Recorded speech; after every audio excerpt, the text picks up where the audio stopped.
अस्सलामुअलैकुम। जय हिंद साथियों। प्रतियोगिता यूनिवर्सिटी ऑनलाइन टीचिंग प्लेटफॉर्म पे आपका इस्तकबाल है। आज का हमारा टॉपिक है 1857 की तहरीक, रिवोल्ट ऑफ 1857। इसमें हम बात करेंगे कि 1857 की तहरीक के क्या वजूहात थे, फौरी वजूहात क्या थे, इसके कौन कौन से मराकज़ थे और किस मराकज़ पे कमांडिंग या लीडरशिप कौन कर रहे थे। जनरली सभी एग्ज़ामिनेशन में 1857 के तहरीक से एक या दो सवाल पूछने का ट्रेंड है, तो मानू के पॉइंट ऑफ व्यू से भी अगर आप देखते हैं तो ये टॉपिक आपके लिए बहुत ही ख़ास हो जाता है। इस टॉपिक से भी एक या दो सवाल ज़रूर आएंगे। मैंने पहले ही आपको बता रखा है कि बहुत ही फर्स्ट लाइन फैक्ट सवाल आते हैं, तो हम 1857 की तहरीक को बहुत ही ब्रीफ में उसको देखते हैं। तो आइए सबसे पहले हम देखते हैं कि 1857 की जो तहरीक है उसके क्या काउजेस थे। दो काउजेस थे। पहला जो काउज था वो, जब फौरी वजूहात को देखते हैं तो सबसे अहम बात यह आती है कि फ़ौजियों में इस बात को फैला दिया गया था जो नया बंदूक का इस्तेमाल होगा उसमें एक ऐसा कारतूस का इस्तेमाल होगा जिसमें सूअर और गाय की चर्बी होगी, जिसकी वजह से लोगों के अंदर बहुत ज़्यादा जो है गुस्सा हो गया। उसका मामला ये था कि उससे पहले जो एक बंदूक इस्तेमाल होता था वो ब्राउन वेल्स नाम का बंदूक था, वो इस्तेमाल हो रहा था। लेकिन अब जो नई बंदूक जो आने वाली थी वो थी इनफील्ड राइफ़ल। इनफील्ड राइफ़ल में जो कारतूस का इस्तेमाल होना था उसी के बारे में ये बात फैलाया गया था कि इसमें एक ऐसा कारतूस इस्तेमाल होगा जिसको मुँह से खींचा जाएगा। हिंदू और मुसलमान जो दोनों सैनिक थे, इन लोगों को लगा अब हमारा मज़हब ख़तरे में हो जाएगा। उसके बाद हम देखते हैं कौन ऐसे कॉमन वजूहात थे जिसकी वजह से जो है 1857 की जो बगावत है वो हुई। पहला है पॉलिटिकल काउज, दूसरा है रिलीजियस एंड सोशल काउज, तीसरा है मिलिट्री ग्रीवांसेस और चौथा है इकोनॉमिकल काउजेज़। तो जब हम पॉलिटिकल काउज को देखते हैं तो इसके अंदर दो तीन बातें ख़ास है। पहली जो बात है वो ये है कि वेलिजली की सहायक संधि है। दूसरी जो बात है वो डलहौजी की हड़प नीति है। और तीसरी जो बात है, एलन बरोन ने मुग़ल बादशाहों से मिलना बंद कर दिया था और उनकी हुकूमत जो है वो लाल किले तक महदूद कर दी थी और उनको महरौली में शिफ्ट हो जाने के लिए कहा था। वेलिजली वाला उतना इम्पोर्टेंट नहीं है, लेकिन जो हड़प नीति है डलहौजी की, ये इम्पोर्टेंट है। तो पॉलिटिकल जो काउजेस थे उसमें ये दो तीन इशू था जिसकी वजह से लोगों के अंदर गुस्सा था। उसके बाद जो दूसरा इशू है वो है रिलीजियस एंड सोशल काउजेस। इसके अंदर क्या हुआ था कि अंग्रेज़ों ने कुछ ऐसे एक्ट लाए थे जिसके तहत हिंदुस्तान के समाज में जो कुछ ऐसी प्रथा मौजूद थी, ऐसे सिस्टम मौजूद थे, उसको ख़त्म किया गया था। जैसे 1829 ईस्वी में इन्होंने जो है सती प्रथा को ख़त्म कर दिया था। उसके बाद 1856 ईस्वी में इन लोगों ने विधवा रीमैरिज को जो है मंजूरी दे दी थी। उसके अलावा ईसाई मिशनरियों की जो एक्टिविटी है वो बहुत ज़्यादा बढ़ गई थी, तो हिंदुस्तानियों को लगने लगा कि ये हमारे मज़हब और हमारे समाज में बहुत ज़्यादा मुदाखलत कर रहा है, जिसकी वजह से लोगों के अंदर गुस्सा था।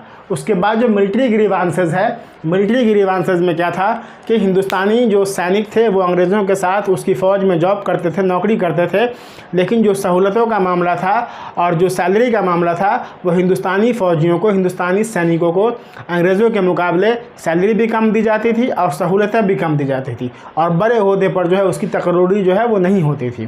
तो ये सब भी वजूहात थे। उसके बाद जो इकोनॉमिकल काउज था, इकोनॉमिकल काउज में टैक्स जो है वो कई तरीके से जनता के ऊपर थोप दिया गया था। उसी के अंदर रैयतवाड़ी, महालवाड़ी और अस्थाई बंदोबस्ती का जो ज़मीन का टैक्स था, लगान था, उसको सख्ती के साथ लागू कर दिया गया था, जिसकी वजह से जनता को काफ़ी परेशानी हो रही थी। तो ये सब ख़ास वजूहात थे। उसके बाद हम देखते हैं कि 1857 का जो रिवोल्ट है उसकी शुरुआत कैसे हुई। जब हम इसकी शुरुआत की बात करते हैं तो सबसे पहले जो है बैरकपुर की छावनी की बात आती है। बैरकपुर की छावनी में मंगल पांडे नाम का एक भारतीय सैनिक था जिसने दो अंग्रेज़ ऑफिसर की हत्या कर दी थी। पहला जो था वो ह्यूरस था और दूसरा जो था वो जनरल बॉग था। इन दोनों की हत्या कर दी थी। ये मार्च का मामला है। ये तो मंगल पांडे का मामला हुआ। उसके बाद मई के महीने में 10 तारीख को मेरठ में बगावत शुरू हो गई। वहाँ के जो सैनिक थे भारतीय, उन लोगों ने वहाँ के जो रेजिमेंट है वहाँ पे बगावत कर दिया, वहाँ के सारे अंग्रेज़ ऑफिसर को मारा, उसकी हत्या कर दी और शहर में जो भी अंग्रेज़ों से जुड़े हुए जो भी दफ्तर थे, जो भी चीज़ें थी, सबको जो है तहस नहस कर दिया। उसके बाद वो लोग वहाँ से दिल्ली रवाना हो गए और दिल्ली में 12 मई के अहले सुबह वो जो है बहादुर शाह ज़फ़र के दरबार में लाल किले पे पहुँचते हैं। रमज़ान का महीना होता है और बहादुर शाह ज़फ़र जो है वहाँ सहरी के बाद आराम कर रहे होते हैं। तो उन लोगों को तो उनको पता चलता है कि कुछ मेरठ से ऐसे सैनिक आए हैं जो डिमांड कर रहे हैं कि आप हमारे नेता हो जाइए, हम लोगों ने बगावत कर दिया है। बहादुर शाह ज़फ़र को ना चाहते हुए भी सैनिकों की इस डिमांड को माननी पड़ी और उन्होंने अपने आप को इन सैनिकों का नेता घोषित कर दिया। उसके बाद दिल्ली में काफ़ी जो है जिस तरीके से मेरठ में हालात पैदा हुए थे, उसी तरीके से दिल्ली में भी हालात पैदा हुए। सैनिकों ने हथियार रखने की जो जगह थी वहाँ कब्ज़ा कर लिया। पूरे शहर में अंग्रेज़ों से जुड़े हुए जो भी मकामात थे, जो भी दफातर थे, सबको नुकसान पहुँचाया, जगह जगह आग लगाई। उसके बाद जो है इस चीज़ से अंग्रेज़ जो है बहुत परेशान हो गए, काफ़ी नुकसान हुआ उन लोगों को। तो अंग्रेज़ों ने क्या किया कि एक निकोलस नाम का फ़ौजी कमांडर था, उसको इसको कंट्रोल करने के लिए भेजा, मगर निकोलस की हत्या कर दी गई थी। उसके बाद हडसन नाम का एक सैनिक कमांडर था, उसको भेजा गया। उसने बहुत हद तक दिल्ली के जो ये बगावत था उसको कंट्रोल किया। तो कहने का मतलब ये है कि इसकी शुरुआत जो है, इसमें 2 सवाल बनेंगे आपको ख़ास तौर से। इसकी शुरुआत कहाँ से हुई, कब हुई, मेरठ में कब हुई, दिल्ली में कब हुई। आप इस फैक्ट को याद रखिएगा, इतना काफ़ी है। और पूरे मुल्क के लेवल पे इसके नेता कौन थे, इतना याद रखिएगा, आपका काम चल जाएगा। उसके बाद 1857 की तहरीक के चंद अहम मराकज़ को देखते हैं। वो मराकज़ हैं दिल्ली, कानपुर, लखनऊ, ग्वालियर, जगदीशपुर, फैज़ाबाद, इलाहाबाद, बरेली। उसके बाद हम बात करते हैं दिल्ली की। दिल्ली में जो रिवोल्ट हो रहा था 1857 का, उसका जो लीडरशिप था वो बहादुर शाह ज़फ़र के हाथ में था। उसके बाद जो मेन लीडरशिप कर रहे थे वो बख्त खां कर रहे थे। इस पर सवाल पूछता है कि बहादुर शाह ज़फ़र तो कौमी सतह पे इसके लीडर थे, लेकिन रियल जो है कमांडर कौन था 1857 का, तो आप देंगे बहादुर शाह ज़फ़र तो है ही। उसके बाद जो है बहादुर शाह ज़फ़र के साथ साथ जो अहम नाम आता है वो आता है बख्त खां। ये रियल जो है कमांडर थे दिल्ली के और पूरे कौमी सतह पे ये कमांड कर रहे थे। उसके बाद कानपुर का नाम आता है। कानपुर में जो कमांडिंग कर रहे थे वो नाना साहब थे और तात्या तोपे थे। मतलब कानपुर में जो भी तहरीक हो रही थी, उस तहरीक के लीडरशिप जो है वो नाना साहब और तात्या तोपे के लीडरशिप में हो रहा था। उसके बाद जो अगला है पॉइंट वो है लखनऊ। ये बहुत इंपॉर्टेंट है, लखनऊ से जुड़ा हुआ सवाल पूछता है। लखनऊ में जब बगावत हो रहा था, उसकी नेता थी बेगम हज़रत महल। उसका जो गोद लिया हुआ बेटा था उसका नाम था बिरजिश कादिर। इसके बाद हम बात करते हैं ग्वालियर की। ग्वालियर में जो लीडरशिप कर रहे थे वो रानी लक्ष्मीबाई थी। उसके बाद तात्या तोपे का नाम आता है। उसके बाद जो है वो जगदीशपुर की बात करते हैं। जगदीशपुर में वीर कुंवर सिंह का नाम आता है। वीर कुंवर सिंह यहाँ पर लीडरशिप कर रहे थे और साथ साथ अमर सिंह का भी नाम आता है। उसके बाद हम बात करते हैं फैज़ाबाद की। फैज़ाबाद में मौलवी अहमदुल्लाह साहब लीडरशिप कर रहे थे। इसके बाद हम बात करते हैं इलाहाबाद की। इलाहाबाद में चौधरी लियाकत अली इसका लीडरशिप कर रहे थे। उसके बाद जो है वो बरेली है। बरेली में खान बहादुर खान जो है वो लीडरशिप कर रहे थे। इसके बाद हम जो आखिरी पॉइंट हम देख रहे हैं वो है पटना। पटना में शहीद पीर अली जो है इसका नेतृत्व कर रहे थे। इसके बाद हम देखते हैं कि 1857 के रिवोल्ट के बाद क्या हुआ। इस रिवोल्ट के बाद जो ब्रिटिश हुक्मरान थे, जो ब्रिटिश गवर्नमेंट थी, उसने कंपनी से हुकूमत को, सत्ता को अपने हाथ में ले लिया था। ये सबसे बड़ा फ़ैसला था।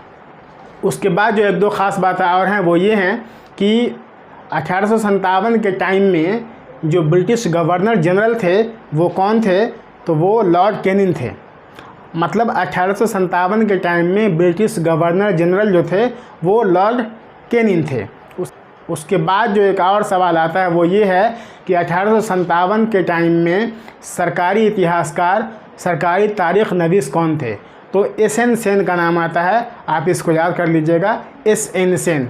इसके बाद एक और फैक्ट है जिसको अक्सर एग्ज़ाम में पूछा जाता है कि 1857 की तहरीक की पहचान क्या थी, निशान क्या था, प्रतीक क्या था। तो लाल कमल का फूल और चपाती इसका प्रतीक था। लाल कमल का फूल और चपाती। इसके बाद हमने सरकारी इतिहासकार की बात की थी। सरकारी इतिहास जो है एस एन सेन, उन्होंने 1857 के ऊपर एक किताब लिखी थी जिसका नाम है 1857। इसके बाद एक और बुक है मशहूर जो 1857 के ताल्लुक से लिखा गया था, उसका नाम है the first war of Indian independence. The first war of Indian independence. इसके जो राइटर हैं वो हैं वीजी सावरकर। अभी हमने जितनी बातचीत 1857 के ताल्लुक से की है, उम्मीद है कि मानो कि एग्जामिनेशन में इससे बाहर सवाल नहीं आएगा।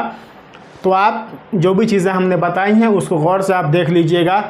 उम्मीद है अभी जो हमने बातें की वो सारी की सारी बातें आपको समझ आई होंगी। मिलते हैं नेक्स्ट वीडियो में किसी और टॉपिक के साथ। शुक्रिया। जय हिंद।